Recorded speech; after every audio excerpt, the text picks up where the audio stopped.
este video vamos a hablar acerca de la violencia intrafamiliar, una problemática que existe en todo el mundo. Pero, ¿de qué se trata? ¿Cuáles son las causas? En este video vamos a hablar acerca de ello. Además, daremos una reflexión y una opinión. La violencia intrafamiliar. La violencia intrafamiliar es un fenómeno de ocurrencia mundial en el que las mujeres y los niños son los grupos más vulnerables.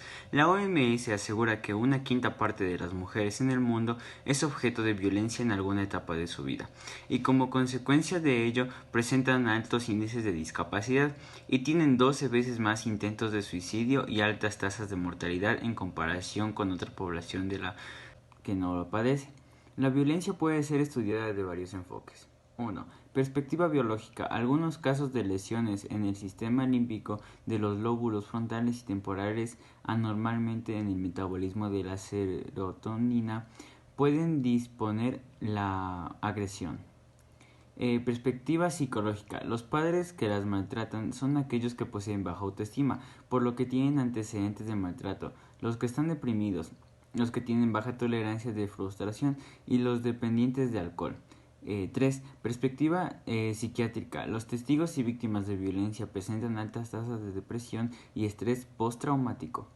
El abuso de sustancias y de alcohol, así como los trastornos de personalidad limítrofe o antisocial, incrementan de manera considerable el riesgo de violencia. La violencia y el suicidio se han encontrado relacionados. 4. Perspectiva del contexto específico. Hay diferencias en la expresión de la violencia en medios rurales y en medios urbanos, debido a que los estresores en dichos ambientes son distintos. 5. Perspectiva social. Hay evidencia de que los aspectos sociales juegan papeles importantes en la expresión de las conductas violentas. Uno de ellas es la transmisión intergeneracional de la violencia.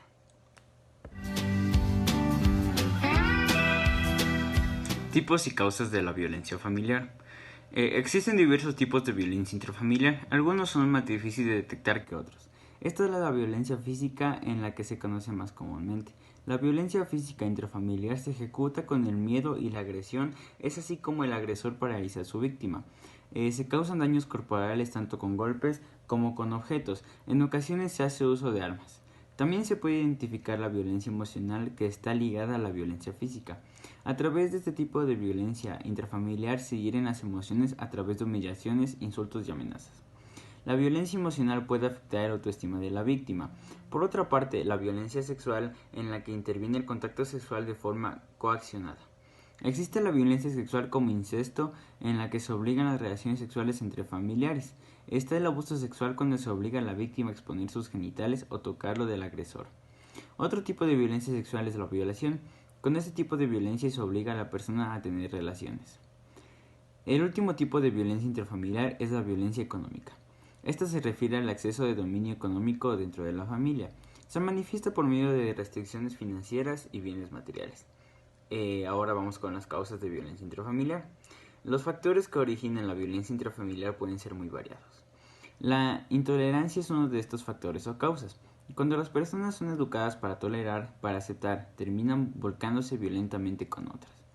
De igual forma, la falta de control de los impulsos es otra de las causas. Cuando no se ha tenido un buen desarrollo de vínculos afectivos, las personas no son capaces de establecerlos, por lo tanto adoptan conductas agresivas.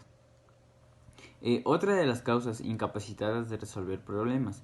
Hay causas como el alcohol o el consumo de drogas. Todas estas causas pueden evitarse.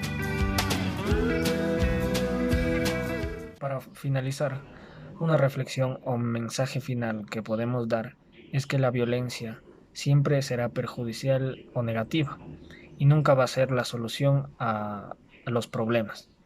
Además, en Latinoamérica existe principalmente unas cifras alarmantes respecto a la violencia de género y la violencia intrafamiliar, y según estudios los más afectados son los menores de edad y las mujeres. Y en los niños va a existir problemas psicológicos, como problemas de agresividad, dificultad para socializar e incluso bajo autoestima. Es por eso que siempre debe existir comunicación, diálogo o mediación entre los miembros de la familia, para que de esa manera se resuelvan los problemas y no existan roces que terminen en algo peor como agresiones o violencia. Y sobre todo, pienso que debe existir respeto hacia las demás personas, ya que si no tenemos unos buenos valores o una buena educación desde pequeños, nunca van a desaparecer o erradicarse estos casos de violencia. Y si acabamos con este tipo de problemas, podremos vivir mejor, tanto individual como colectivamente. Ya no puedo dar